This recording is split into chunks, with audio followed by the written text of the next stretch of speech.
This episode of the Cult Popture podcast was brought to you by our Patreon. If you want to tell us which films we should watch, get up to 2 extra exclusive podcasts a month, give us something to talk about in the post-credit scenes at the end of each episode, or even contribute to the discussion in the episode itself, then please consider joining the cult and donating at www.patreon.com/cultpopture.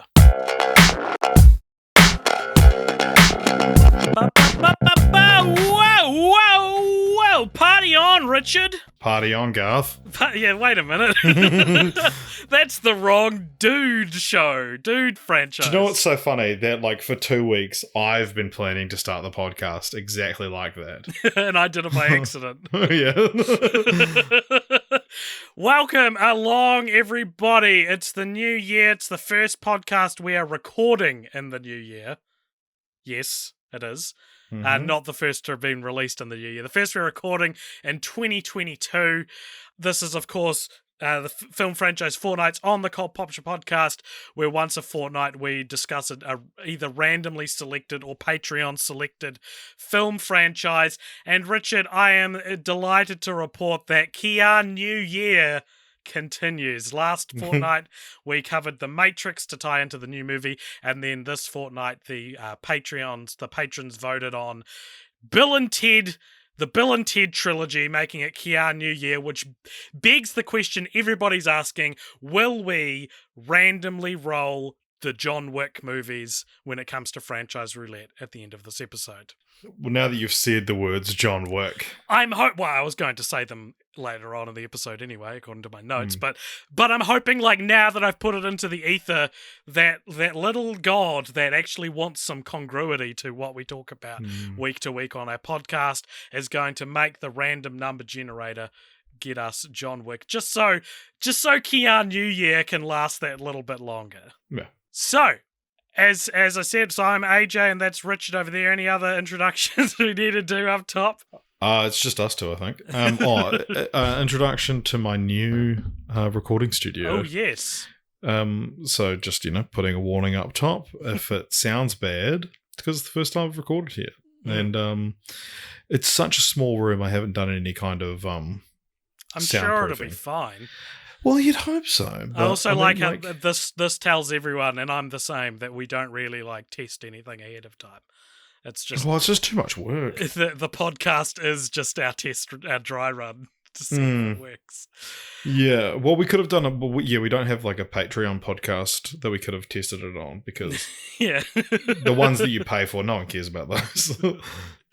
Alrighty, well, Richard, the Bill and Ted trilogy is what we're going to be talking about for the next hour or so, and I've written a comedy science fiction series consisting of an original film in 1989 called Bill and Ted's Excellent Adventure, its 1991 sequel, Bill and Ted's Bogus Journey, and finally, or most recently, I should say, a distant sequel almost 30 years later. Worked just as well for that sentence. Thank you very much. Almost 30 years later in 2020, called Bill and Ted Face the Music. If you haven't seen them before, this series primarily focuses on the time-traveling adventures of two 80s heavy metal-obsessed, stereotypical California dudes, that kind of character, named Bill and Ted, played by Alex Winter and Keanu Reeves, in a role which probably flexes his acting ability more than anything he's done since. I think Alex Winter or Keanu Reeves? Keanu Reeves. Whenever I would see a Keanu Reeves movie after The Matrix, it was always like he was playing Neo to various stoic, whereas this is quite an unexpected. I mean, it was his first big role, but if you didn't know about this movie until you were as a teenager like me, you would have been quite surprised to see him pull off a pretty good comedic performance. Yeah, it is interesting, and I'm sure we'll talk about Keanu as an entity later on. But he's I think it's more than anything, it's his comedic timing that's kind of got him where he is, and then later on learning to be well choreographed in action movies. Despite having a very loose sort of internal logic and rubber band of reality, and even the characterization is a little loose at times, all three films stick quite tightly to like the central truth, the central idea at the center of the story, which each plot of each movie is predicated on, and that is, at some point in the future, Bill and Ted make a song that is so powerful it unites the entire world / universe / reality. That's what they change it every movie or so, resulting in a futuristic utopia where their philosophies of being excellent to each other and partying on are treated as doctrine, and the duo are almost worshipped as gods. So that's generally what the series is about. Bill and Ted as characters were created by Ed Solomon and Chris Matheson in early 1987 based on a comedy stand-up routine they had performed while in college. Apparently there was a third member named Bob who left due to lack of interest. So he didn't get a movie. And despite only having 2 movies in the series up until very recently, Bill and Ted as an IP has become very much a cultural phenomenon, which has delighted fans the world over for its embracing of Gen X slacker stereotypes and maybe the most important proliferation of the like, whoa, surfer. Is it surfer? It's more like stoner dude kind of voice. Yeah, but they just can't say stoner. I guess so, yeah. Yeah. So, let's get into it. The first movie we're going to talk about is Bill and Ted's Excellent Adventure, which, as I said, came out in 1989. It was directed by Stephen Herrick, whose name we have seen, my favourite game on the podcast. This is our 4th Stephen Herrick franchise for film franchise Fortnights. Can you name any of the other 3? Can you spell Herrick for me? Herek. Are you looking it up? Is that why you wanted? No. It's like I haven't. Could you use it in a sentence? Stephen Herrick directed Bill and Ted's Excellent Adventure. Okay. Is this movie like out of character for him? I would say, looking at what he's done, there maybe is no dominant creative idea that has followed through all his work. There's no like director trademark section on his IMDb. I dare say they're all of similar quality, but that depends on how much you like Bill and Ted's Excellent Adventure. Are we talking like straight to DVD sequels? No, theatrically released, just maybe not the most prestigious examples of them. Are they, so they're 4 separate franchises? 4 separate franchises, yep.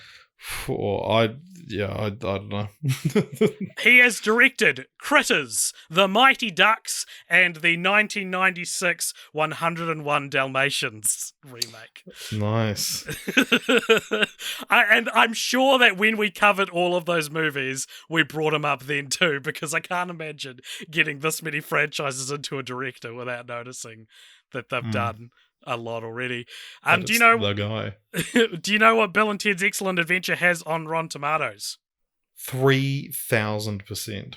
Wow, that's a gross misunderstanding of how percentages and Rotten Tomatoes works, and also such praise for Bill and Ted's Excellent Adventure as well. No, it does not have 3,000% on Rotten Tomatoes. It has 81%. So 81% of critics. Okay, I was close. Liked it. You were close in the grand scheme of things. You know, if your scale is 1 billion, it's very close. Very close indeed. What is Bill and Ted's Excellent Adventure about? So Bill and Ted's Excellent Adventure is about 2 sort of slackers. But like, as you mentioned, it's we actually open in the future where there's a utopian society who, as you said, sort of believe the philosophy of the 2 great ones, Bill S. Preston Esquire and Ted Theodore Logan. One of them, a guy called Rufus, played by, or one of the future guys played by George Carlin, travels back in time to ensure that they pass their history class, because if they fail, it skews the timeline off into this tangent, creating an alternate 1985. 1989. But yeah, and so he goes back, they've got their band, the Wild Stallions, and essentially, yeah, he says, like, you need to pass your history exam. So they go back in time and recruit a bunch of historical figures or kidnap them wherever needed and bring them back to put on the greatest history assignment of all time. And along the way, they pick up these two princesses from medieval England who they fall in love with. Yes. And what did you think of this film? Had you seen Bill and Ted's Excellent Adventure before? I had not seen Bill and Ted's Excellent Adventure before. I, through osmosis and through being a pop culture guy. A cult culture guy. Yeah, I was aware of the plot, more or less. And, yeah, I found it fun. It's a fun movie, and, you can see why. I mean, like, watching it in 2022, which is what year it is, it is fun. Like the main novelty, I think, for me, and probably for you, is seeing Keanu play this character. Yeah, sure. That it's like seeing this actor who we've grown up knowing as one thing do like what he was known for. Because like the whole thing of like, Keanu Reeves says "whoa" in every movie, and it's like, I've never actually seen a movie where it would make sense for him to say that. Yeah, no, I agree. It is fun to see what he used to be like, and also like the reward to then, not to jump ahead, but to watch Bill and Ted Face the Music and see him return to that role is very interesting. Yeah. I had seen this film once before, probably over 10 years ago. I was still in high school, so it would have been over 10 years ago, which is a grim reality for me. I specifically remember being really excited to finally watch it because I'd only just found out it existed relatively recently. I remember not knowing this existed at all until I was like a teenager. And when I finally did watch it, I remember I was in my friend's garage. We were watching it on like a 50-inch TV, and I was in kind of a depressed and angsty teen mood, and I remember not being especially blown away by it. So I was keen to rewatch it for the podcast because I was like, yeah, cool. I'm in a fantastic adult, mature mood now to watch this, comedy classic from the late 80s. And I gotta say, I don't think this is a very good movie. Like, and I'm sorry because I know this is one of those sacrilegious things where everyone is like, I think we will talk about it later, but one of our cult elders referred to it as a lipness test, which I'm very nervous about reading that comment out loud. I'll say this: this is not going to be like Phantasm, where I dunk on the whole series, because I do like a lot of stuff going on, but. Look, firstly, I'll say this. I think the performances in all three movies, and including this one, are hilarious. Everyone is doing a really, really, really strong comedic performance. Like, everyone's doing such a good job. And it's because of that I think this movie kind of feels like it overstays its welcome. I think this is a very good 5-minute Saturday Night Live sketch to watch, who are the most ill-equipped people to travel through time. That's kind of the joke. And I think Bill and Ted, for better or worse, are constructed as relatively two-dimensional characters with one very funny but still only one kind of joke about them. And so I thought it overstayed its welcome. What do you think of that? Talking about like Bill and Ted as characters as well, that I remember reading like a writing book years ago, and it used this as an example, and it was talking about like you should be able to, like, all your characters have to be completely unique kind of thing, and Bill and Ted famous, like, they're interchangeable essentially. You, like, any line in the script could be Bill or Ted's, and it said like if your characters have to be different, and it said if Bill is short and blonde, make Ted tall and brunette. Right. Like, and it was like that was the example of how to differentiate your characters. And it's funny, because it's like in a movie where that they are the same character. That's sorry, I could tell them apart. Sorry, purists, but they're the same character. Yeah, no, that is interesting. I don't know, like, in some ways it's like, it's the point that they're not your typical protagonists. But then also, like, I personally don't feel that this movie showed me that in spite of that, it can still be a great movie.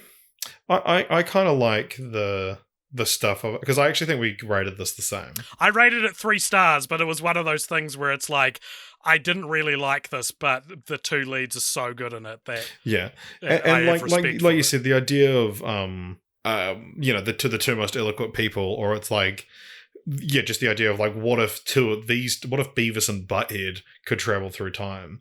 It's like this weird.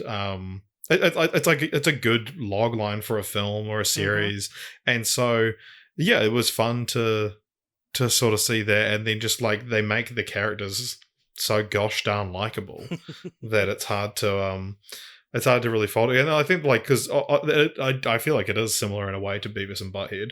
It's the same kind of target demographic, similar sort of stupid main characters going on Gen adventures. Gen X, but like Beavis and Butthead are just not fun to watch.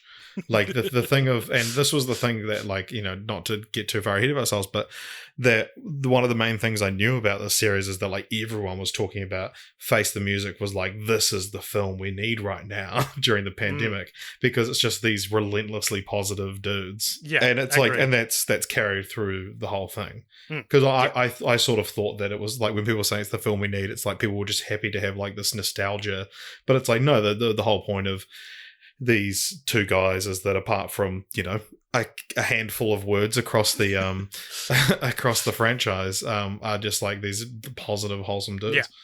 Well, I'll go through. I do agree with everything you've said, but I'll sort of try to illustrate why I didn't really like this one. I didn't think that like the stakes aren't necessarily low, but the beat by beat story feels so unexciting and so slow and so average. Like, none of the historical characters they pick up need that much convincing. They don't really get into too much trouble. The plot itself like feels kind of paper thin, and it never really feels like they're in danger when they're time traveling. And if they are in danger, the unfortunate side effect of having these dimwit surfer dudes like Bill and Ted as protagonists, it means that you don't get to give them any particularly strong emotional reactions to what's going on. It's like they're gonna get hanged in medieval times, and they're just like, whoa, this blows, dude. Like, it's not I don't know. It's funny to watch when it happens the first time, but then as it keeps going, I don't know. And listen, this might get like people rolling their eyes and being like, it's not the same thing, AJ, but I'm arguing it is the same thing. I don't think it's unfair to compare this film to Back to the Future. I don't think that's unfair. Oh, they're not the same, AJ. This one's a phone booth, that's a car. Like, both compared to Doctor Who, sure. Both are 1980s time travel comedies starring at least one slacker male teen as the protagonist. And Back to the Future is 10 times better than Bill and Ted's Excellent Adventure. Yeah, I mean, like, you're comparing apples and oranges. Like, I don't think I am, though. I think no, they are. Like, they're 2 very similar things, apples and oranges. They're both fruit for starters, but one's obviously better, but the other one's still good. I'm just saying, I think I would have loved to have seen some Back to the Future sized stakes affect Bill and Ted, even if they maintain their like cardboard emotional like broadband, like I think there's still room to have like, for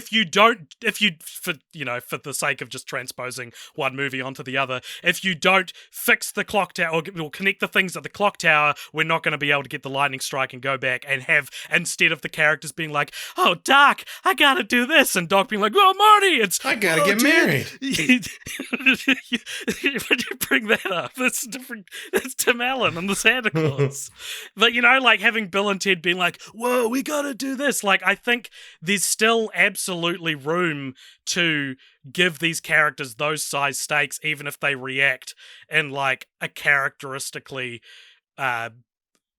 less emotive or less nuanced way. Like, I'd go as far as to say, and this is just me, I actually thought this is pretty boring in a lot of places. Wow. It's just kind of repetitive, and they repeat, like, now we're going to this time period, and we got Joan of Arc now, and it's like, oh, okay.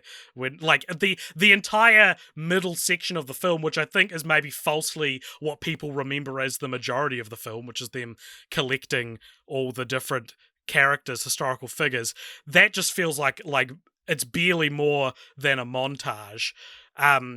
And I also thought it took fucking years to end. I was waiting for this movie to be over for so long, and it took so long to finally finish. But yeah, as I said, I think the performances saved it, although I was surprised at how little George Carlin is even in the movie. I would have thought he was there the whole time, or at least shows up throughout. Yeah, but it's funny because everyone talks about George Carlin in this film as this incredible thing, but it's like, I have no attachment to George Carlin. I understand his place in pop culture, but I wasn't there for it. Well, because there's all these behind the scenes stuff as well about how, like, they nearly went for a serious actor, but then they had the genius idea to cast comedian George Carlin. And it's like, is that, I don't know, maybe a serious actor would have been better in that role, you know? Yeah. It's... Yeah. Who knows? I mean, like, it's. I don't think the role particularly demands anything. You're supposed to just be like, "Holy shit, they got George Carlin! Oh my god!" And yeah, I mean, I don't know. Like, who's the equivalent today? It's like if they got Joe Rogan. I don't think George Carlin would have appreciated that comparison. I think politically they were. I think if George Carlin was still alive, yeah. He would be on the Joe Rogan Experience. He would be on, yeah, he would be. That's probably fair.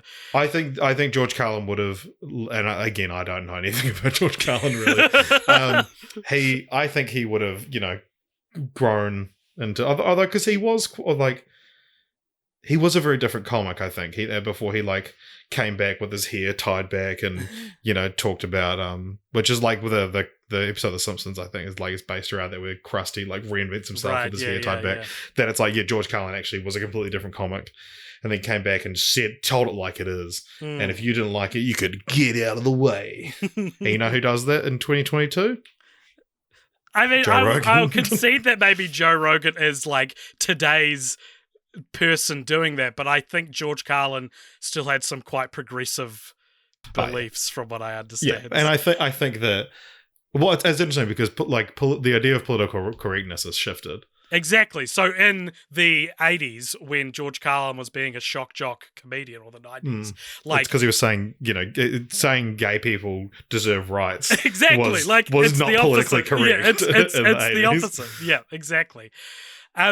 So the main storyline I did really like in this movie was that in order to show them how time travel works, Rufus, who's George Carlin's character, takes them they pick up Napoleon Bonaparte and then just ditch him. He gets up stranded in 1989 and he gets babysitted by Ted's 14-year-old brother. And there's the scene where he's they take him to an ice cream parlor and he just hogs all the ice cream. And I thought that was pretty funny. But in the original script, Richard, it wasn't going to be Napoleon. What controversial historical figure do you think it might have been instead of Napoleon? Someone who would hog ice cream? Yeah, sure. Adolf Hitler. It was Adolf Hitler. Instead of Napoleon, the duo's first time-traveling exploit would take them back to Nazi Germany instead of wherever they picked up Napoleon, France, I assume. Waterloo, there you go. But I don't know if it was in the film, but I know he's famously associated with Waterloo. Well, that's why he goes to the water park at the end. And he goes to the loo. Speaking of Germany, though, Bill and Ted's Excellent Adventure is apparently super popular in Germany, and its German dub is considered iconic and is an incredibly influential film in Germany. It is credited for inventing words for the German vocabulary, including the word Hoshi, spelt that H-O-S-C-H-I, which means dude, and Granaten Stark, which means excellent, And famous phrases from the German release include "Volle Kanne Hoshi," which means "party on, dude." And the German translation of "be excellent to each other" roughly translates to "colourful and excellent is the being." Which I guess means like the reason, the purpose of life is to be colourful and excellent. Maybe that's how I. That's beautiful. I love anytime you are forced to speak another language. Yeah, but God, at least this one's a European one, so I don't sound like I'm doing a racist accent when I when I attempt. Yeah. We got a little section on our show, Richard, called Dumb IMDb Trivia, not to race through. I haven't heard of this. So how Please Dumb IMDb tell me trivia. What it is. Dumb IMDb Trivia. You are telling me. How it works. All right. Mm-hmm. Here we go. This is the segment. On IMDb, there is a trivia section, as I'm sure anyone who's familiar with movies and IMDb knows. But what they might not know is this section is, of course, full of user-submitted pieces of trivia, meaning a lot of it is very dumb, and we like to make fun of that. So I've got a few pieces for Bill and Ted's Excellent Adventure.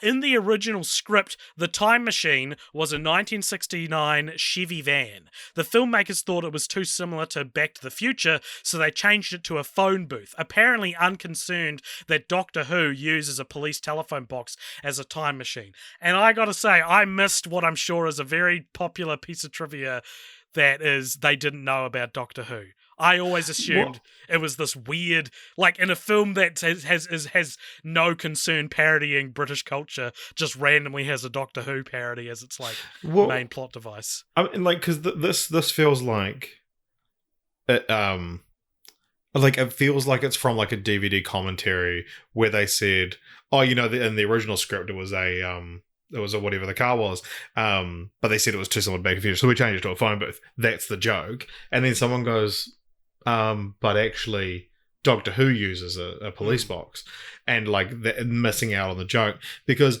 I think that it's like if you just make yours a car, it's like it's not explicitly a parody of Back to the Future, but you're just inviting that comparison. Whereas I think with Doctor Who, making it a phone booth, it's like, it's a parody. It becomes a parody. And Doctor Who's something that's okay to parody, whereas I feel like Back to the Future was a bit too close to home.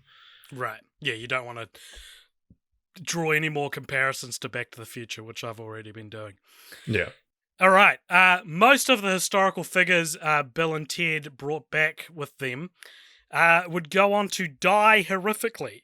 Several, including Socrates, Joan of Arc, Billy the Kid, and Abraham Lincoln, were either executed or assassinated. Sigmund Freud died by assisted suicide. Some people believe Napoleon Bonaparte's death under house arrest was the result of arsenic poison. Historically, Genghis Khan and Ludwig Beethoven died of natural causes. It's also fun that this is our second Genghis Khan franchise in recent memory after Night of the Museum. I'm sure there's a lot of historical characters who show up again. At the beginning, Mr. Ryan asks Ted who Joan of Arc was, and Ted replies, Noah's wife? In the German dubbed version, he asks who Hannibal was, and Ted replies, the uncle of football. That's a better joke than Noah's wife. This is one of 4 productions. This is another piece of IMDb trivia. This is one of 4 productions in which Genghis Khan and Abraham Lincoln appear together as characters, even though Lincoln was born 582 years after Khan died. The others are Star Trek The Savage Curtain in 1969, Futurama, and Clone High. It's like, no, there will be plenty of other things where these 2 historical characters. I mean, I just named one, Night of the Museum. Can you remember if Abraham Lincoln's in Night? No, he is. He's in the second one. They see the Abraham Lincoln statue at that place in America. So there's another example, idiot, of Genghis Khan and Abraham Lincoln appearing as characters. Nice. Do you have any final thoughts on Bill and Ted's Excellent Do you have your own dumb IMDb trivia? No, I think that you were maybe a bit needlessly harsh on the film. Mm-hmm. And am I asking too much? It's just a fun turn your brain off movie, Wow. Lo, how the mighty hath fallen. Yeah. No, I think that it is like there's a definite, I think, mood that you're supposed to be when you watch this, and obviously, it's supposed to be assisted. That mood, but yeah, I don't know. I didn't. I will say, like, I didn't love it, but I did enjoy it, and I think a film I was middling to positive on. I'm now forced to be the sort of lone, defendant of it. Yeah. But yeah, no, I do think I wasn't maybe as blown away as I was hoping to be as well, because it is a classic, and I think I was, expecting to really enjoy my excellent adventure watching the film. But I think overall as a franchise is probably slightly different. But yeah. Yeah. I think it's because I can see where it could have been improved, and that's what upsets me about it, I guess. But hey, look, talking of turn your brain off movies that maybe help if they are assisted by some other ways, I think maybe potentially a better example of that would be its sequel, Bill and Ted's Bogus Journey, in 1991. This was directed by Peter Hewitt, who is not technically directed a film on the podcast before, but he is the man behind such memed on modern films as The Borrowers, Thunderpants, Garfield the movie, and controversially, and I hate to do this to you, Richard, Home Alone, The Holiday Heist was also directed by Peter Hewitt. Wow, I mean, at least it was a heist movie, so you didn't enjoy it. That's why I didn't enjoy it. What do you think this has on Rotten Tomatoes? This one would definitely be lower than the last one, so I reckon like 2,500.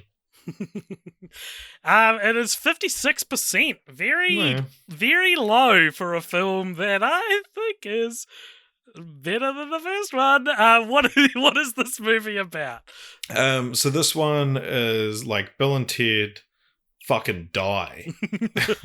There's like there's like an evil guy in the future who sends back these two evil robot Bill and Ted to kill normal Bill and Ted, and then they succeed. Our beloved Bill and Ted get sent to hell, and then they meet Death, who is designed exactly like from the Seventh Seal, the Ingmar Bergman film, which is a weird film to be like, which Wikipedia says this film is partially a spoof of that film. I haven't seen Seventh Seal, but I mean I know the design of Death from it, but it's it's a weird film to like expect you to have seen if you're a fan of Bill and Ted. But yeah, and so they do the whole like play a game for your souls thing. They end up going to heaven as well. They end up getting back to their to being alive, and then they continue on to write the song which will unite the world. And they end up they become famous by the end of the film as well. Yep. What did you think of this film? It's good. I mean, I thought it was pretty on par with the first one. I know that you have a very controversial take about this. But yeah, no, I think I similarly ranked to you. I think I deliberately watched these all after you, and I ranked them all the same just for fun. Was it fun? It was fun. But I think it is one of those things that you often see with like Rotten Tomatoes scores, where like the sequel might not be better, but it has a higher score, because it's like, a new IP starts, everyone's reviewing it, but then you're only going to review the second one if you liked the first one, or at least somewhat. And so I think I had a little bit of that, where it's like, because it was a sequel, and because I was watching the sequel, like some sort of sequel-y things kind of got to me. Not that I necessarily think it's better than the first one, but I don't necessarily think it's the drop-off that Rotten Tomatoes and I think the kind of general public seems to, I guess, think that this is. Although, like, other than like Rotten Tomatoes, I haven't really heard much about this being an inferior sequel. Maybe not. I think, if anything, it's not. I would say audiences maybe weren't ready for it, is the vibe I get after watching it, because I think your kids are going to love it. Yeah, well, sort of. Like, I think this very much flies with young millennial Gen Z culture far more than the Gen X audience. I thought this one was better, if only because it's fucking weird and surreal and conceptual. It feels like, and appropriately so, because it is a Seventh Seal spoof, apparently. It feels like it's embracing the avant-garde old Hollywood movies, especially in its set designs when they go to heaven and it's like these beautiful, like, painted stages and backgrounds. It's very old school. And this film just feels like, if the first one's like, it's a time travel comedy, this one, it's like, I don't really know what this one is. It's throwing everything at a wall, whether it sticks or not. I thought it was paced slightly better. I do think this also drags on a bit, but I didn't mind as much. I thought that William Sadler is hilarious as Death. He plays the Grim Reaper with like apparently it's a Czechoslovakian accent, Right. which you wouldn't hear a lot of any of these days. William Sadler, who I personally know as Hayward from the Shawshank Redemption. Yeah, exactly. And we have seen him. We will have seen him in a few things, which I'll mention later on. But yeah, I thought he was so funny. I love the idea of like, and it's a similar thing. And did you ever watch The Grim Adventures of Billy and Mandy? Fuck yeah, dude.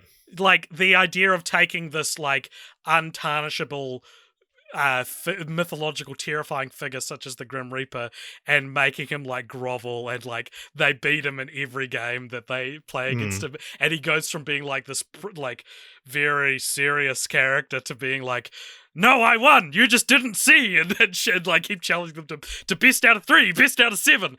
And oh my god, he does it so well. It's so funny. And I just really liked him. I really thought he like, I probably prefer him as like a third protagonist more than Rufus, I think, who does also appear again very briefly in this film. Though I will say it's interesting, isn't it, that this film is not about Bill and Ted have to challenge the Grim Reaper to a bunch of games to get back to the land of the living. I feel like that's so often what people say this movie's about, but that's like one scene in an hour and a half movie and not really what it is about. There's a nightmare sequence in this film where Bill and Ted, they've died, they go to hell, and they enter their own personal hells. And I loved this. I thought it was so weird. They like one of them has to face off against the Easter Bunny, one of them has to face off against like their evil grandmother or something. It was crazy experimental stuff, and I really loved it. I thought that it includes time travel again, which I thought was a bit unnecessary, and I think there's probably a better way to kick off the bogus journey. And when you have death, as I said, you don't need Rufus, and I think I like the neatness more of like the first one being the time travel one and the second one being the afterlife one. Yeah, I don't know. Or is it like, because you can either look at it like that, or you look at it like it's preserving there being time travel in every film. It makes the franchise a time travel franchise instead of just anything can happen. A wacky adventure. Yeah. Which, maybe they prefer that. One thing that I do not like about this movie, though, it's a small thing, is so when they are traveling through the afterlife and they go to heaven, they ask God to find them the best inventors in the universe so that they can invent 2 good robot Bill and Teds to take out the 2 evil robot Bill and Teds. And God points them in direction of these 2 like Martians who are done as these like little dwarf puppet things, like station. And they're these 2 little creepy little. They look a lot like critters, actually, just bigger. And though they're supposed to be, it's supposed to be like these are the most intelligent scientists in the universe. But yeah, their name is Station. And did you catch why their name was Station? I don't think I did, no. Because I didn't either. And for the whole the whole rest of the movie, I was going, why are they saying station all over the place? Is this like some kind of like 1991 slang term that just did not to stick the test of time. But the name Station was actually a result of a leftover editing typo. According to Chris Matheson and Ed Solomon, the creators of Bill and Ted, they had a cut scene from the script labelled Interior Police Station, but had left the station part dangling, and as they were drunk at the time, found saying station in a tiny Martian voice was hilarious and the name stuck. And Richard, I think this is a rarely seen example of an inside joke that's not very funny to anyone else. It doesn't really make sense. Actually making it into the finished, mainstream project, you know? It just feels like it's a joke that I'm not getting, and it turns out it is. That is crazy. I mean, I thought it was one of those things that, to me, I was just like, yeah, it just makes sense, you know? Why does that make sense? I don't know. Why would it be any other word? Because station, it feels like it's such a specific choice of word, and I was like, why this? Why, I don't know. I feel like to be honest, I didn't anticipate having to explain why I thought it was a weird choice for the character's name. I thought it'd be a given. Yeah, I thought, so is there an explanation given in the film, or it's just a random word? No, there's no. I don't think so. Right. It's just that they called the names that's named Station. Sweet. Dumb IMDb trivia for Bill and Ted's Bogus Journey. At first, the studio executives adamantly said, "No way!" to the idea of Bill and Ted dying, but the creators and actors were firm, realizing that it was too good an idea not to do. Please keep your film-themed catchphrases out of my objective, clinical IMDb trivia, please. And secondly, similarly to the piece of trivia from the last film about only 4 productions to have Genghis Khan and Abraham Lincoln appear together. Apparently, Richard, did you know that Bill and Ted's Bogus Journey is the only movie ever that has the Grim Reaper and the Easter Bunny in the same movie? Wow. Did you know that? And no, I cannot think of another example. Yeah, I'm trying. But I'm sure it's not true. Is the Grim Reaper in Hop? I don't think the Grim Reaper is in Hop. Is the Easter Bunny in the Seventh Seal? Maybe they're in Rise of the Guardians. That feels like it would have both of them. Yeah, let's have a look. Or was the Easter Bunny ever in Grim Adventures of Billy and Mandy? Yeah, but that's not a movie, and it does say movie. But I'm wondering if that's why they right. If that's why they specified. Right. There's Mr. Bun Bun and Bunny. Rise. I'm sure the Easter Bunny's been in Family Guy, right? And that has a Grim Reaper character. Oh, there's a few. Oh, there's a Rise of the Guardians fan fiction wiki. Yeah, look on there. Grimmy Reaper. So, they it holds be up. right. It holds up. Well, before we move on to the third film in the franchise, did you have anything you wanted to say, first of all, about Bogus Journey? No. I think we've covered it pretty well. Yeah, as far as sequels go, it's pretty good. It stays true to the characters we know and love. I can't imagine it dropping almost 50% down from your experience of the first film. Well, before we move on to the third film, Richard, I'd like you to pull your socks up, tuck in your shirt, and fix your cowlicks. Because we're about to take a very mature stroll into Problematic Corner. Ooh,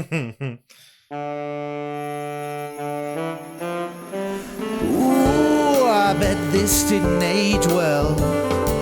Let's get a laugh at someone else's expense. I have to warn you, this might get obscene. This the Problematic Corner where ain't nothing PC. Okay, so it's very sad with a franchise like this to have to acknowledge this, because I feel like they're such good-spirited films. It's just that, unfortunately, they exist at a time when it was very normal unfortunately, to say some pretty horrible words. And in both the first two films, in both Bill and Ted's Excellent Adventure and Bill and Ted's Bogus Journey, in what's it called? They simultaneously, both characters simultaneously in chorus say the other F word, the F slur. And the first one, it's after they hug each other, so they're like, oh my god, we're gay because we hugged. Yeah. And in the second one, it's the abbreviated version of that word as well, I think is and in the second one, it's when the robot, is it like the robot Bill and Ted are like about to kill them? Yeah. And they say something that sounds like they're getting close to them or something, so they both say it then. Yeah. And then there's another very brief one in the second film. It's, I think, just after they've been shown their own personal hells, just before they play the games with death. And there's like they're in like this, they're in a kiln essentially, in like a furnace. And as the flames sort of start up, Ted says, "You like that, you." Wow. And it was because I watched Bogus Journey in 2 parts, and I just paused the movie at like a random point and went to bed, and then the next day, or after going out to dinner or whatever, I hit play on the movie, and Jess was there and hadn't seen the first part of the movie, and it was literally like I hit play, and then it was that line was immediately the next thing that came on. She was like, "Did he just?" And I was like, "Yeah, yeah, we don't talk about it." So interestingly enough, a content warning is now attached to re-releases of the first 2 films because of these slurs, and both Reeves and Winter have addressed it in a very interesting case of like the problematic corner actually being addressed by people involved. They both said they are in support of the content warning that's been put on the movies. While being interviewed on Kermode and Mayo's film review, Alex Winter stated, "In terms of the caveat, that would only refer to the homophobic slurs that we had in both of the first 2 movies, which were extremely common but totally disparaging and not appropriate terminology back then. Other than that, the first movies are extremely wholesome. I think the third one, which was just coming out, stays in line with that whole vibe. I would hardly look at the first 2 movies as being radical, offensive films other than that, with no one else, which no one was happy about, and we certainly didn't intend to repeat." Keanu Reeves agreed, stating, "I guess it's a product that's going out into the world. I guess it's kind of reflecting some of the content and letting somebody who's watching the film know exactly that, so they're not taken by surprise by it." So it's good of them to both sort of acknowledge it and bless the content warnings, because I feel like certain folks probably get pretty pissed off about content warnings. Yeah, you're George Carlin. It's worth noting as well that Alex Winter previously in 2020, before this interview, came out in support of trans rights and Black Lives Matter. He was asked on Twitter for his thoughts of Bill S. Preston being a trans icon, which I'm not completely familiar with that movement, but he tweeted back like there's like a Black Lives Matter specific trans flag, and he just responded with that. And not that it's at all the same thing, but for the record, very recently both actors have come out and made fun of NFTs, so they both seem like real good guys, and I think it's really cool that like they have a responsibility with something like this to actually address it. Well, yeah, and it is good that like you, like these 2 guys who played characters who are famously misguided but good guys, and to sort of be able to acknowledge that, like this is what misguided but well-meaning looked like in different times, and it's like it was wrong then, but it was due to a lack of education. Yeah, exactly. Yeah. Any more thoughts on Problematic Corner? No, I don't think so. Yeah, I like they are surprisingly unproblematic. Apart from that, I think for a movie where they like abduct 2 women from their time and marry them. It's treated very, very tastefully. It comes across as very wholesome. Yeah. Cool. Well, some of the stuff was potentially made up for with two characters added to the third film, which is, of course, Bill and Ted Face the Music, released in 2020 in the grips of the coronavirus pandemic. Remember that thing? That's definitely not still happening at the time of recording. This film was directed by Dean Parasot, who nothing really too fun in his filmography in terms of, well, I say nothing we can make fun of in his filmography. Right. Although I do have, like, if we wanted to talk about making fun of directors' filmography, I'm sure you might have seen in your travels that Alex Winter doesn't really act much, but he's moved to directing. And have you seen any of the movies he directed? Or Tell me what those were. He directed the Smosh movie. Very fun. Dean Parasot, you would have thought he would try to land the Bill and Ted Face the Music gig, but instead it went to Dan Parasot, who director of Galaxy Quest, which I think is very telling and very similar in a way to this film. Yeah, damn, he hasn't done much. I did Fun with Dick and Jane. Fun with Dick and Jane. He did Red 2 as well. I'm not sure if Red 2 is considered good or bad. What do you think this has on Rotten Tomatoes? I would say it would be up in the 80s. It is 82%, Richard, which makes it an extraordinarily rare case of a legacy sequel having a higher Rotten Tomatoes score, or the highest Rotten Tomatoes score in the franchise. It beats Excellent Adventure by 1%, which I think says a lot about what this movie did for people and what kind of movie it is. Can you tell us what it's about? All right. So Bill and Ted Face the Music is about, it's now 2020. Coronavirus, nowhere to be seen. But I loved the setup of this film. That it's like, because we see them become rich and famous at the end of Bogus Journey, and it's like, you know, it's Bogus Journey ends with like next step, the prophesized song, and then this one is like, and the delays. Like that, because this film was written in like 2010. Yeah. But coming out so much later just makes it funnier. Because they've still not written that song. And they're washed up and their careers down the drain, their marriages are going down the drain. And yeah, it's a very funny thing to be like, yeah, no, we still haven't written the song.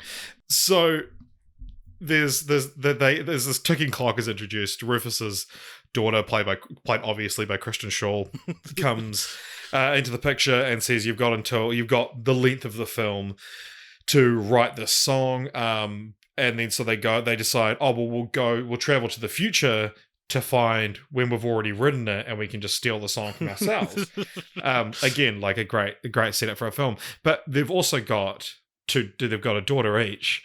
And they named their daughters, like Ted named his daughter Billy, and Bill named his daughter Ted, and which is again fun. And they sort of get wind of what's happening, and they think, oh, we need to help our dads write this song, and so they travel back in time, recruiting musicians, and so they go back to Jimi Hendrix, and then they have to keep recruiting people that each of them were influenced by. So they go Hendrix, and then so they have to recruit Louis Armstrong, who has to recruit Mozart, who has to recruit Ling Lun, who's essentially the founder of music in China. And then she's influenced by Grom, who's a drummer from prehistoric times, which is a good joke. And then Kid Cudi shows up as well. Yeah, so it's like all these like greats and then Kid Cudi. Yeah, well, Kid Cudi is great. Well, Kid Cudi, who may or may not be a returning character to the franchise. We will get to that. But yeah, so that's their sort of subplot. But yeah, and the sort of A-plot of the film was Bill and Ted, they keep traveling to these further and further futures to find one where they've finally written the song. So they get it's a very Christmas Carol kind of thing, where the ghost of Christmas future, where they keep seeing, and they realize that their wives have left them because they've been paying enough attention to them. But they end up in hell again with their daughters, and they settle their difference with Death, who returns in this film, and they realize that the song was never actually written by them. It was only to be performed by them, and it was their daughters that were supposed to write it. And to repair the universe, it has to be performed by every person in history all across time. And so that's what it really means by uniting the universe. And then everything's just done. The film ends. Yep. So what did you think of this movie? Oh, this is the film we need right now. It is a very wholesome film. It's a very fun film. I liked it. Yeah, I liked it a lot too. I think this is my favorite Bill and Ted movie, and maybe that's to do with how old I am and when it came out. But I thought it was hilarious. First of all, I was laughing so much at this movie, and I thought it was more focused in its storytelling. I thought the finale, where every single person across time and space plays the same song, was so fucking cathartic and it's so fun and such a great way to take the story. And it's almost hard to believe the series wasn't always building to this ending, you know, because it feels so intentional. I think the returning cast is cool, but the background cast is amazing, especially Samara Weaving, Bridget Lundy Payne, who play Billy and Thea, the two daughters, as well as Anthony Carrigan, who people might know from Barry. Who's he playing Barry? He plays NoHo Hank. So he's a android that's sent by the future to kill Bill and Ted, because a lot of the sort of fellowship in the future believe that the prophecy being fulfilled is actually referring to the death of Bill and Ted. And Anthony Carrigan plays this android who sort of midway through the film realizes, develops humanity. And God, it's so fucking funny. It's so fun. He randomly... this is almost like Station in that it feels unprovoked, and I don't quite get where it's coming from, but it's way funnier than Station, where he's he just suddenly says, "My name is Dennis. My name," that is, what is the full name? His name is Dennis Caleb McCoy. Dennis Caleb McCoy, and he keeps trying to get in on the moments with everyone. Someone will have a moment and he'll be there. There's a part where they first get to hell, and Bill and Ted are like, "Dude, this is so freaky. Where are we gonna find our daughters?" And then Dennis Caleb McCoy wanders up and goes, "Yeah, dudes, this is so freaky. Where are we gonna find your daughters?" And he sort of glances at Bill, and it's a glance of like when you make a joke and you're checking to see if someone thinks your joke is funny. It's this approval, search for approval. It's all done. He's covered in makeup, so you can't even tell it's Anthony Carrigan. It's all done in the eyes, and it's probably the funniest joke in the movie. I thought he just fucking rocked it. He's so fucking funny in this. And Anthony Carrigan's incredible, and it's funny you talk about his eye acting there. That I've seen interviews with Bill Hader where he talks about Anthony Carrigan getting cast, and he said, and Anthony Carrigan talks about it. So in Barry he plays this NoHo Hank, but he's got this accent, kind of a silly accent, and he came to the audition and he got in the script at the last minute and sort of said, "Hey, I'm going to do this accent, but I haven't had a chance to work on it yet because I only just got the script, but can you imagine this with an accent and then I'll be able to do it," kind of thing, which is a bold move, and you'd be just shown the door normally. What, they're Russian or Turkish or something? And but apparently Bill Hader said it was he just, his listening was incredible, and acting is reacting, and you have a lot of actors, especially in an audition, where you're just waiting for your next line. But he said that he is so good at listening in character, that's what got him the job. Right, that's awesome. Well, I mean, that shows in this as well. He's probably the highlight of the film. And I also think with Billy and Thea, I said before that maybe the problematic stuff was intended to be made up for. Part of that, I don't know if that was the reason behind it, but Billy and Thea are presented not necessarily non-binary, genderless. Bridget Lundy Payne actually is non-binary in real life, and I think that like influenced the costumes and the presentation of the characters, who are these two daughters who sound exactly like Bill and Ted, but are often exhibiting like a deep knowledge of music and history and that kind of thing. And I thought that was such a great idea to show you can be very intelligent and still have 80s slacker mannerisms. So I thought that was really cool, and they're really great characters. Yeah, they were definitely one of the things that it's like what I'd like heard about this film was that those two were great, and they were, and it's they're fantastic. But it is interesting you mentioned just briefly that like the problematic stuff, and it's like, do you think that there was a draft of the script that had that word we mentioned in problematic corner in it? Because it feels like there has to have been in one draft. Well, it's a recurring joke because of how it's used in the two films. Yeah. It's like it is. Yeah, or it's like did it need some like actual on-screen acknowledgement of them learning not to use that or something Maybe. like that? Yeah. Because like Bill and Ted learn compassion via like a short film that you'd release in between before Face the Music. Or like a moment, and this was actually like what I was thinking while I was watching it, that like this actually could have done with a moment where like they hug and then like sort of look at each other, because it's the kind of like no homo sort of thing.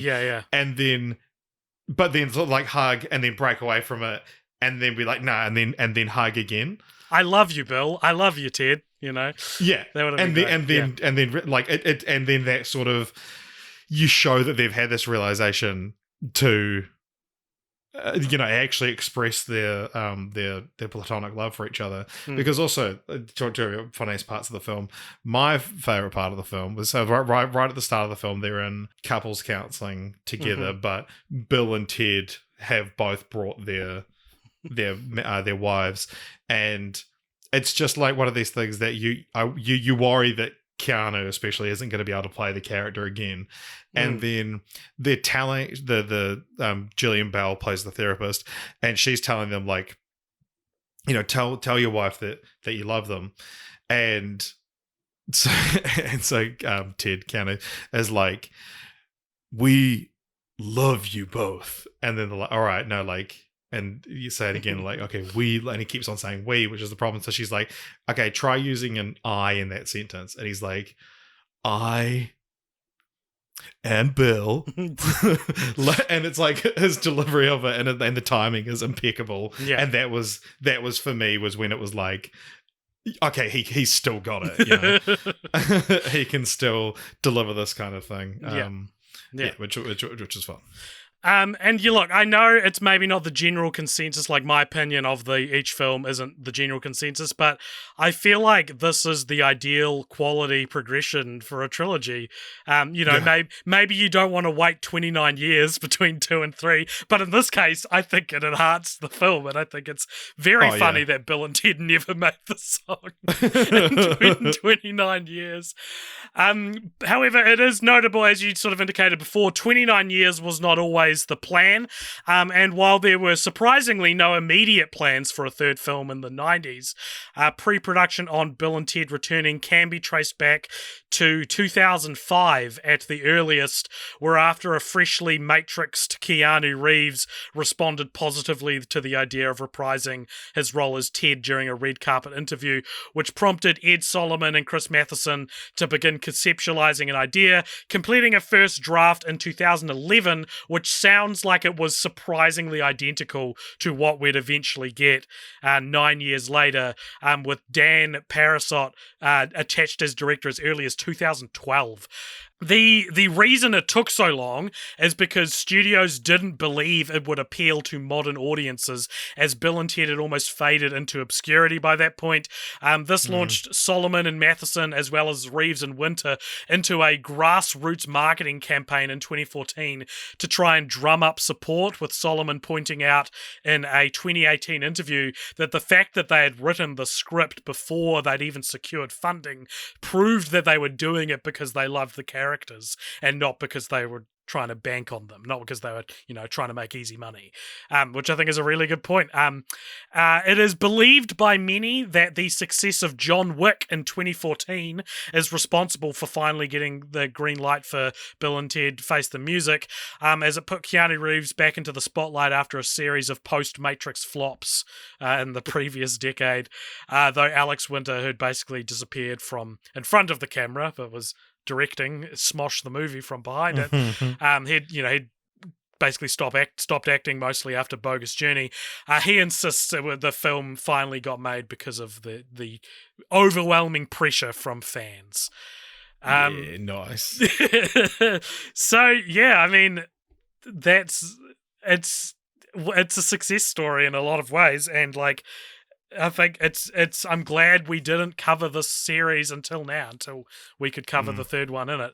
For sure. I also loved the credits sequence, which was like a social media campaign, I think started by Alex Winter, where you would get the piece of music that everyone's playing at the end, and you'd film yourself playing along to it. And so the credits is all like very clearly real people playing along to this chord progression, including Weird Al Yankovic of all people, playing on the accordion. Such a happy ending to the movie, such a fun time, and such that feeling of togetherness that came out in a time where we couldn't be together. Yeah, and I think that's what bumped it up from like 3.5 to 4 stars for me. I think was that ending. I thought it was such a good ending. I do have 2 pieces of dumb IMDb trivia though to sour the good mood.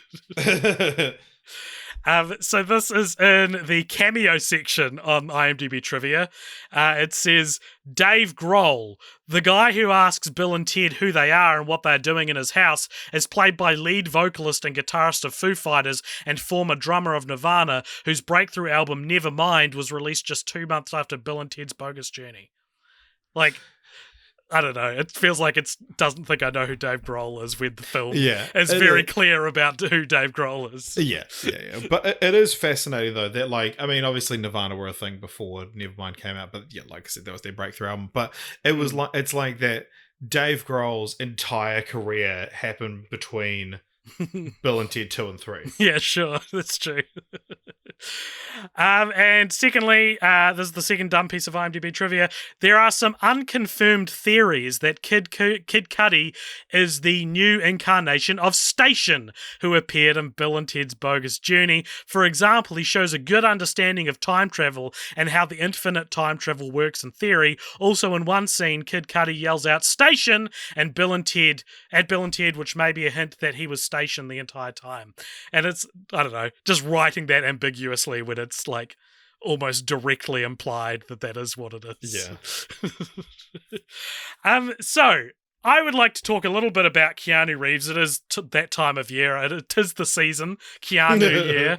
Of course. And I want to know, just sort of generally, what do you think of his acting? I know, like, there was a time when I would have very comfortably said Keanu Reeves is not a very good actor. But, like, he's certainly had a renaissance, sorry, since John Wick. And I think this film is definitely enveloped in that in some way. I think it's definitely notable to see him play Ted in the first 2 movies and then define his career by these quite serious roles, and then return to play Ted again in his 50s. What are your thoughts on all of that? Yeah, it's interesting, and yeah, it is really strange seeing like, first of all, I should say as well, like, hated seeing modern Keanu without a beard. Does not look right. But people are always saying that Keanu Reeves doesn't age. Dude, Alex Winter doesn't age. He looks almost exactly the same as Bill from the 90s. Yeah. But yeah, like yeah, I don't know. I mean, I like Keanu as much as the next guy, but like, more than anything, he seems like a fucking lovely guy, and he makes fun of NFTs, which is fun. But yeah, like, as far as his acting goes, I think watching this, it's like you see, okay, why is Keanu a thing? Because it's not his performance in Bram Stoker's Dracula or anything like that. It's like, okay, he had like incredible comedic talent back in the day, and then The Matrix proved that, and like you said, especially with John Wick, it's like, damn, this dude like puts in the hard yards to nail fucking action choreography. Yeah, like he's very believable as an action star. It is funny though, watching this and The Matrix back to back, that like if you were to like do a Keanu Reeves voice and be like, what film is I Know Kung Fu from? It's like, it's obviously from Bill and Ted, but no, that's like one of the real serious moments in The Matrix. Yeah. I didn't think he was, I thought Alex Winter did maybe a better job of like finding the character again. I think Keanu is it's not that he doesn't do a good job as returning as Ted, but I think the voice isn't quite right, but I think it's down to the age as opposed to anything else, and he's just naturally got a deeper voice now. But what he does still have is the movement, like the body language of Bill and Ted, which we haven't really talked about, and I think is one of the like understated selling points of this IP, of this franchise, is because they kind of move, when they move like to face each other, they won't look like and turn their neck, they'll like move their whole body and kind of hover there for it's very hard to explain, but my point is that they're still doing that even 29 years later. They've like kept that understanding of the body language of their character, and I thought that was fun, and it impressed me more than if he just was able to do the voice again. do the voice. But, Richard, this, of course, can take us through into, segued into useless statistics, where I'm going to tell you a bunch of fun little idiosyncrasies about other films we've watched for this podcast and this franchise and all that sort of thing. So, Face the Music, of course, marks our 7th Keanu Reeves film franchise, for film franchise Fortnights, after the 4 Matrix films and the Bill and Ted trilogy. Though we have seen him show up twice in episodes of film franchise follow-ups, our Patreon show. Do you remember what those are? He's in Toy Story 4 and SpongeBob 3. SpongeBob 3, Sponge on the Run, correct. Bill and Ted Face the Music is our 7th Kristen Schaal franchise, who we most recently commented on her constantly appearing in film franchises on our Cloudy with a Chance of Meatballs episode, which appears in Cloudy with a Chance of Meatballs 2.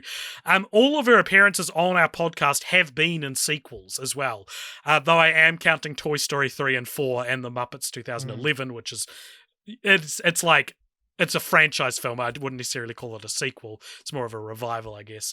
Right. But the other sequels we've seen her in are Shrek Forever After, Get Him to the Greek, and she also appears in Despicable Me 2, which we've yet to cover. It is still relevant that this is an actress who is in a lot of franchise films, particularly a lot of franchise films with like kind of unconventional sequels or distant sequels. It's like with like something like Toy Story 3, of course she's not in Toy Story 2. She wasn't famous then. Of course she's not in the Muppets movies before Muppets 2011. She wasn't famous then. Of course she's not in Bill and Ted's Bogus Journey. She wasn't famous then. You know, it's like the modern actress you put in your legacy franchise in a lot of ways.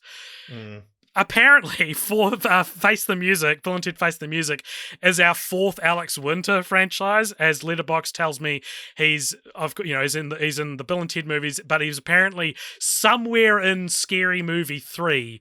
But when you Google Alex Winter and Scary Movie 3, nothing comes up. So I don't know who he plays in Scary Movie 3. Weird. Okay. This is William Sadler's 3rd franchise for the podcast, after playing the President in Iron Man 3 and appearing somewhere in Machete Kills.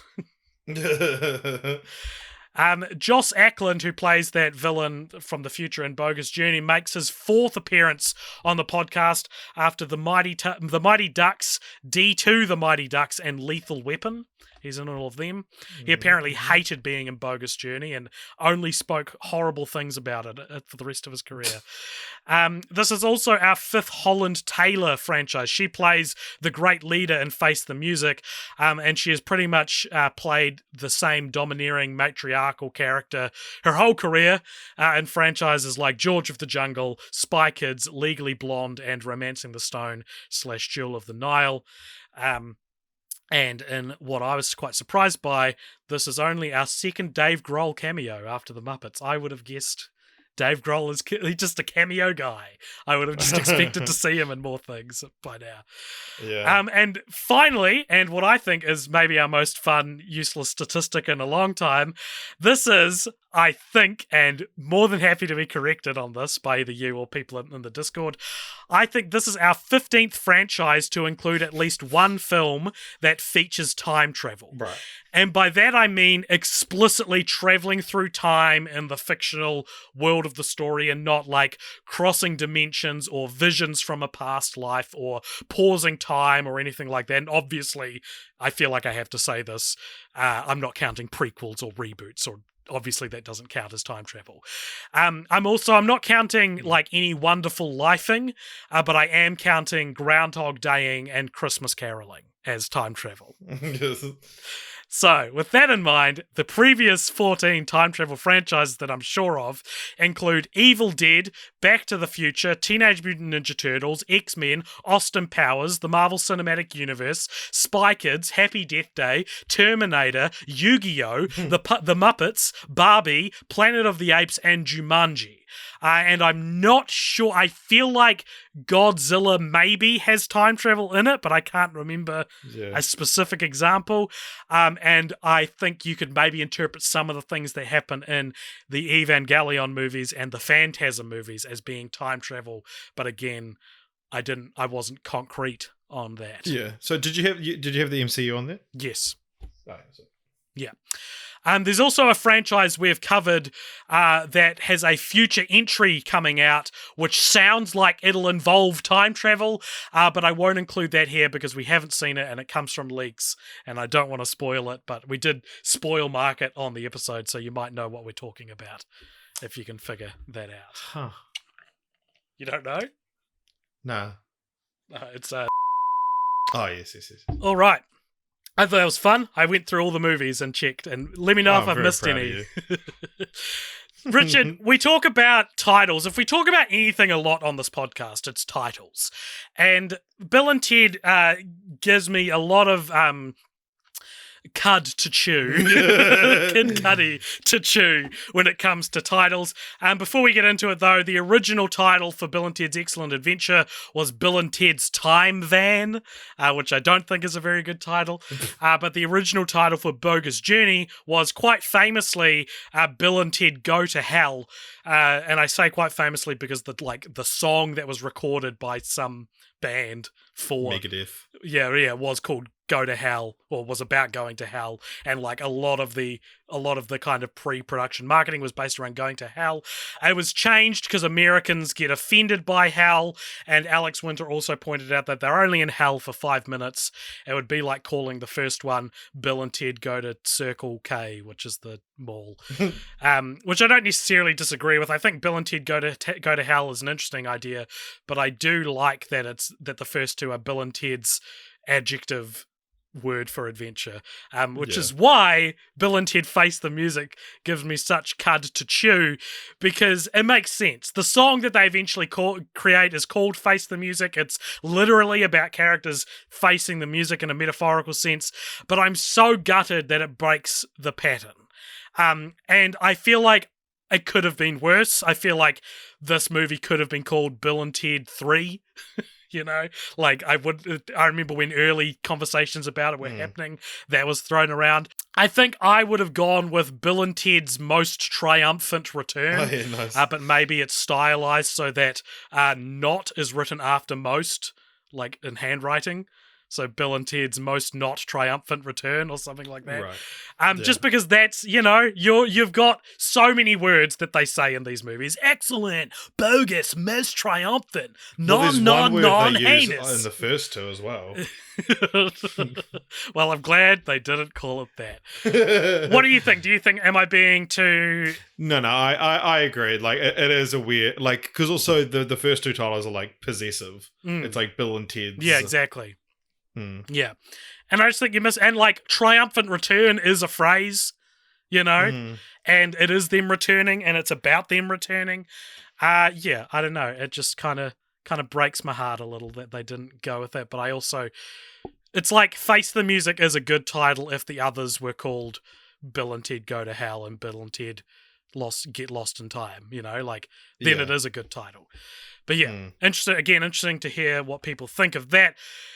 But now we're going to move on to a new segment, still relatively new, I think we can say that, for our show called Meeting of the Elders. And the way this segment works is that if you join our Cult Elders tier on Patreon, patreon.com/cultpopture, then you get to comment on the franchise of the fortnight, and we'll read out some of your thoughts and comments. So I asked the Cult Elders on Discord, that's where you go, you get a link to you go to the Discord and you'll get added to a secret channel. And so I asked everybody what are their thoughts on Bill and Ted. Pre from Michigan says, haven't seen them, just here to be heard. There you go, Bill. Bill, I called him Bill, that was weird. There you go, Pre from Michigan. There you go. My brother Nick, he commented and said, I've seen the first one and thought it was pretty hilarious in places, didn't age well in other areas from memory. There's a particularly nasty gay slur used in the film, correct. And then we talked about how it was, twice in the second film. Dimitri, and a comment I've been thinking about all week, knowing what I thought of the first film. He says, I saw the first two in high school when I was about 14 or 15 and naturally loved them. Since then, they've kind of become a test. If you haven't seen Bill and Ted's, I show it to you, and if you don't like it, you're lame. Oh. I was expecting nothing out of the third one, as sequels that much later and practically never good. I thought it was alright when I finally watched it. Face the Music definitely had its moments, but story-wise it felt like they were grasping for anything they could justify its existence, so they ended up retconning the end of Bogus Journey and ruining what I always thought was a good ending. I think a better movie could have been showing us the utopian society realised, and the villain from the second or someone else with a grudge against them is trying to undo what they've done. Look, I respectfully disagree, Dimitri. I think it's in this case it's very funny that the characters haven't achieved the thing they almost was like a sure bet, like it was a slam dunk, they had it in the bag. I think it's very organic to the characters of Bill and Ted that they wouldn't do that, and I think this is a great idea for a third film, and I think it's the best one. Yeah, I think as well that it's like it's a fun way to make them, to bring them back to their roots of being losers. Yeah. Like, I don't think I would have liked to see a third film where they're the biggest rock stars in the world. Yeah, agreed. Scott, you're an inanimate object door, says, I don't really have any hot takes on either of the first two. I just knew I had seen them when I was pretty young, and then for the next 15 or so years, they were never mentioned again, to the point where I wouldn't be sure if I had actually seen them or if they were just random stories that I had dreamed up myself. So when they announced the third one, I figured this was the studios really scraping the bottom of the barrel for known IPs. However, despite being a cynical money grab remake, the third, which it actually wasn't, as we discussed, the third one was exactly the movie we needed in 2020, for it was easily one of the worst years for theatre industry and the world as a whole. So have this film get a cinema release, and having the premise being so simply about loving each other and being kind, was so truly heartwarming. Plus, I like Kid Cudi. And yeah, I agree. I think we've echoed a lot of your thoughts in the episode, Scott. And lastly, Dan in Hawaii says, I was watching Bogus Journey tonight and decided to screenshot the Battleship board of Bill and Ted's side. So this is when they're playing Death and they play them in Battleship. And he says, it's hard to make out, but I find it funny that they were one hit away from losing on their first game, which is like a great art, thank you, art director of Bill and Ted for that joke. Yeah. All right. Meeting adjourned. And on to not our final segment of the show, but the final fun segment of the show. It is continue the franchise. So this is where we pitch a sequel or continuation of the franchise in some way. But before we do that, it is worth noting a few other actual continuations that have happened or are maybe going to happen. So during the early 90s, when it would have made sense to capitalize on Bill and Ted, there were two separate TV shows, both called Bill and Ted's Excellent Adventures. The first being what you'd probably expect in the 90s. It was an animated series which saw the duo and Rufus time traveling to different moments in history. It ran for 21 episodes across 2 seasons from 1990 to 1991, and it sounds actually pretty similar to the Back to the Future animated series that we slaved through. It also interestingly featured Reeves, Winter, and Carlin reprising their roles as in the voice cast for the first season, but they were replaced when the cartoon shifted networks in the second season, with Bill and Ted now being played by Evan Richards and Christopher Kennedy, and Rick Overton as Rufus. Remember those names, Richard, because the second and far less obvious for Bill and Ted, the Bill and Ted's Excellent Adventures show, was an even shorter-lived live-action series, which aired in 1992 for a measly 7 episodes, and also featured time travel as the main plot device. None of the cast from the movie reprised their roles, but interestingly, Bill, Ted, and Rufus were played by Evan Richards, Christopher Kennedy, and Rick Overton, respectively reprising their roles from the second season of the animated series, which could in theory suggest that this live action series is more of a third season of the cartoon. Like one of the like one of the only examples in history of like a season being a different medium to another. Well, like yeah. Made by the same people as well, like, so it's, you know, that's basically what it was. Outside of these shows, Bill and Ted have also shown up in various video games, comic books, a musical, a breakfast cereal, and William Sadler would also reprise his role as Death in a 1994 Tales from the Crypt episode named The Assassin, making this our second franchise in less than 6 months to have a Tales of the Crypt connection after From Dusk Till Dawn, which was, of course, I think originally conceived as a Tales from the Crypt movie before it became what it was.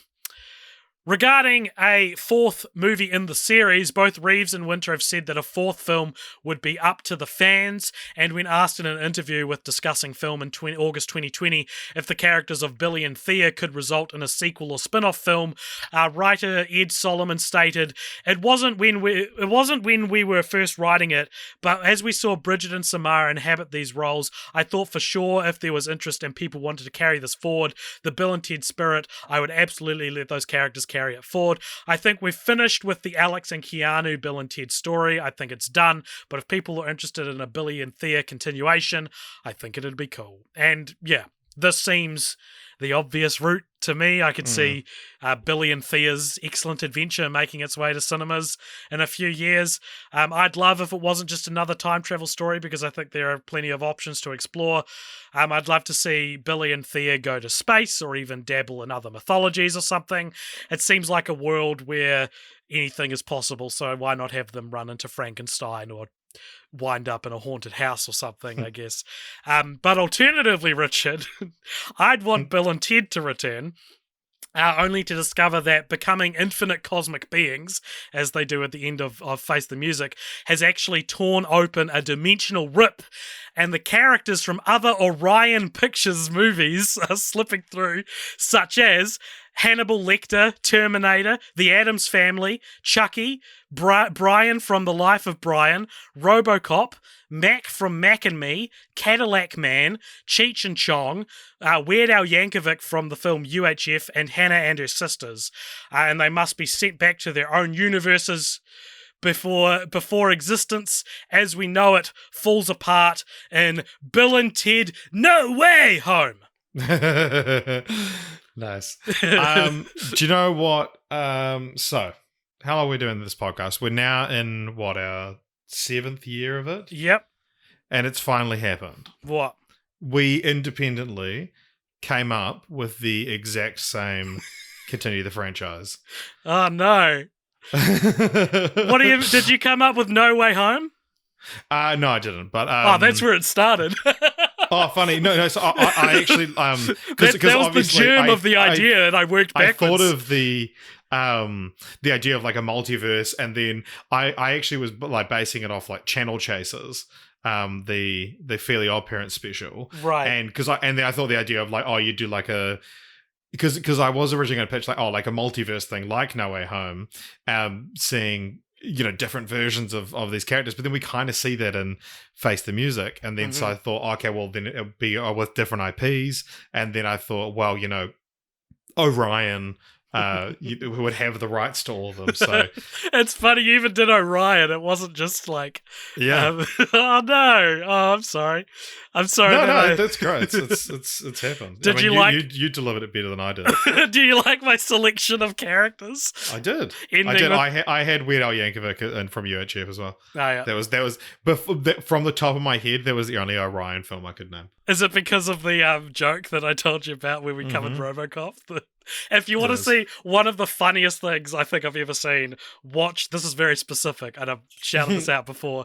Watch the Weird Al director commentary for the film UHF, which starts with the Orion Pictures logo and Weird Al singing along to the jingle where he goes, "Orion, Orion is bankrupt now," which is, I think, extremely funny. But hey, Orion's back. They came back from bankruptcy.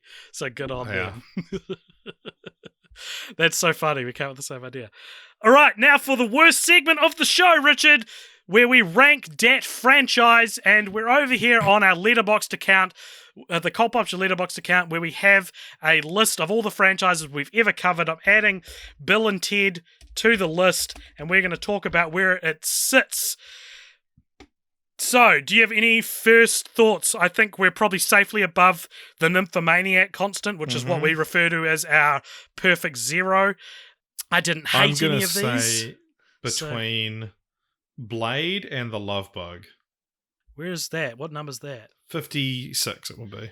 55 it would be. Oh, between Blade and the Love Bug. So you think Blade is better than Bill and Ted's? No. Better than Blade. Not as good as Frozen. You don't think it's as good as Frozen? Nah, first Frozen's so fucking good, man. But like the net worth of the Frozen franchise, like, is kind of undone by the second one, isn't it? Well, it's certainly not as good as National Treasure. Yeah. All right, I'm putting it between Frozen and National Treasure. Okay. And I wanted to ask your opinion on this, and I have a sneaking suspicion you want this segment to be over and won't answer the question honestly. As we usually give out gold stars to our gold star franchises, which indicate a franchise in which there are no weak links, basically. So previous examples include Kung Fu Panda or The Raid or Toy Story or Night at the Museum. It doesn't necessarily indicate how good the franchise is as a whole, just that there's none which would be considered by us or the general public to be the worst one or the better one. And while Bill and Ted's Bogus Journey does have like a pretty pitiful score, I feel like, I don't know, I feel like giving this a gold star. What do you think? Whatever the answer I can give that will respond in this being over the quickest, that's my answer. Do you want me to agree with?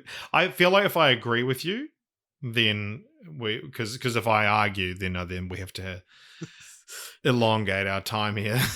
I just genuinely want to know what you think. Do you?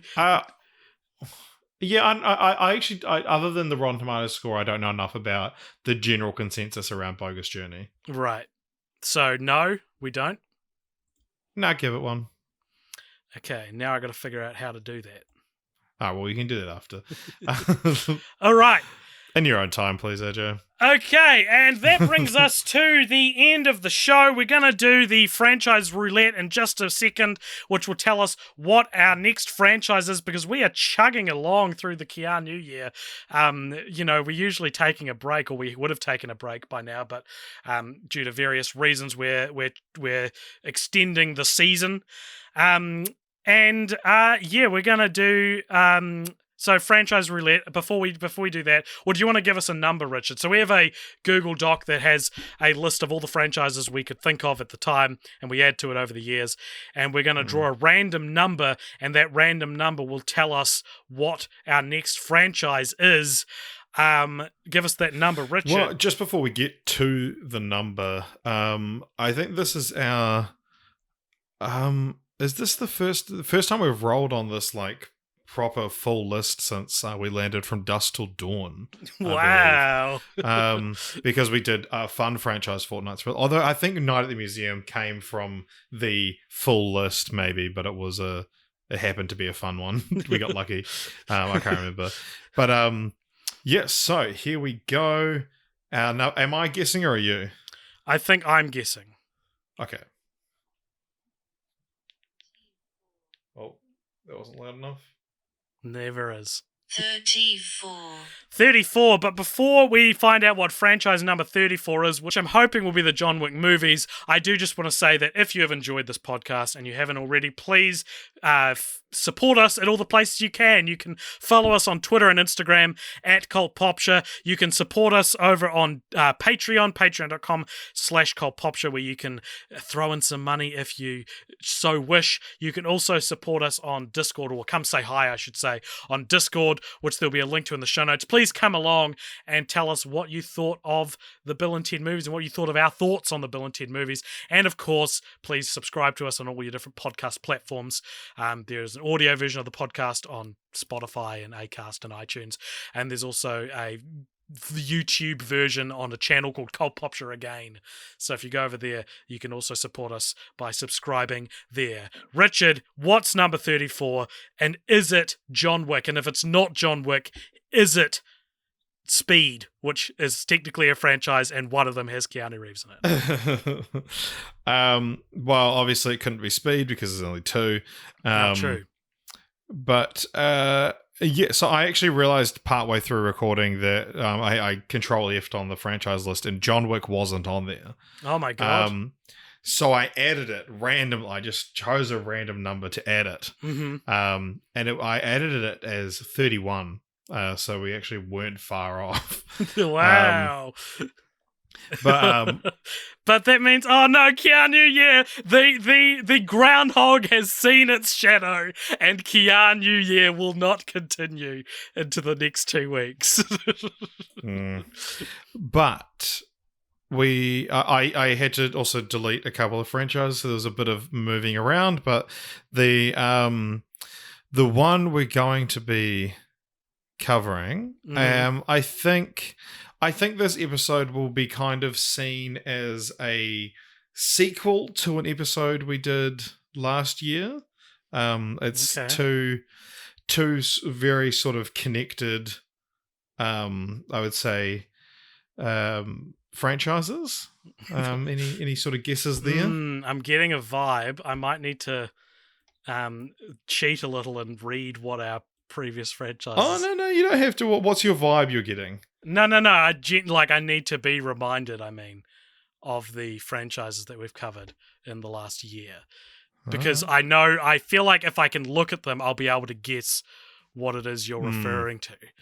Okay, so let's look at these. If there was is it Rambo? It is Rambo. Yay! See, I knew as soon as you said that, I was like, I know exactly the kind of thing you're describing. But I can't tell you exactly what the movie is. Yeah.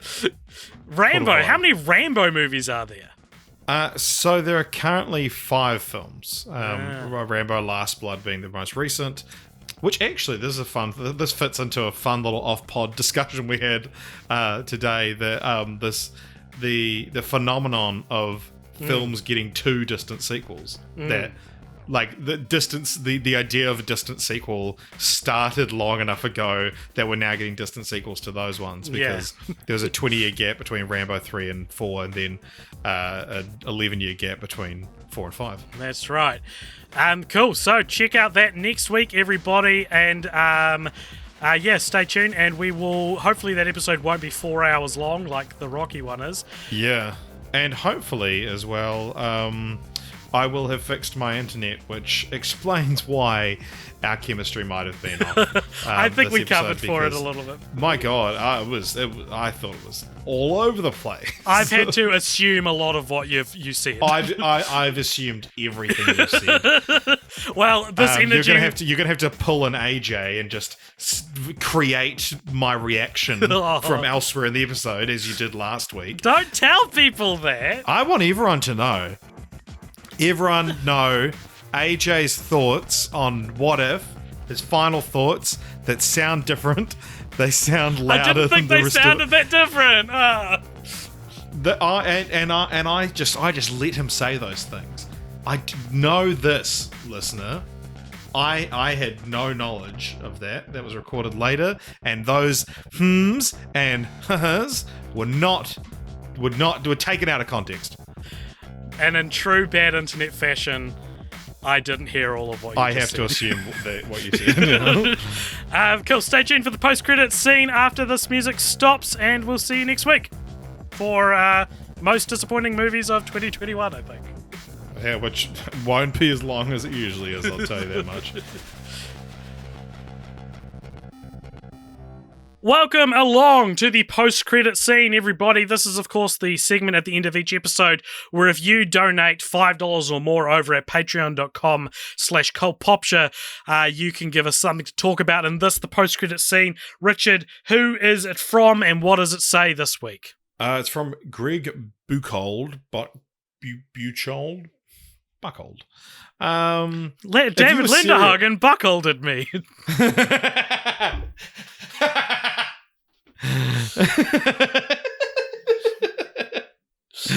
Sorry, Greg. I'm not making fun of you necessarily. Sorry, Greg. If you were serial killers separately, or maybe Lord. as a team, or maybe as a team, you rogues. What would your calling card you leave behind at every? What would be your calling card you leave behind at every scene? I would leave behind. I can answer this actually. My fingerprints would be all over it, so I'm clearly not a very good serial killer. But I'm currently fiddling with a little blob of blue tack, and I can make little snails out of it. So I'd leave a little blue tack snail at the scene of every crime. I would leave a DVD multi-pack of Beethoven's Third and Fourth.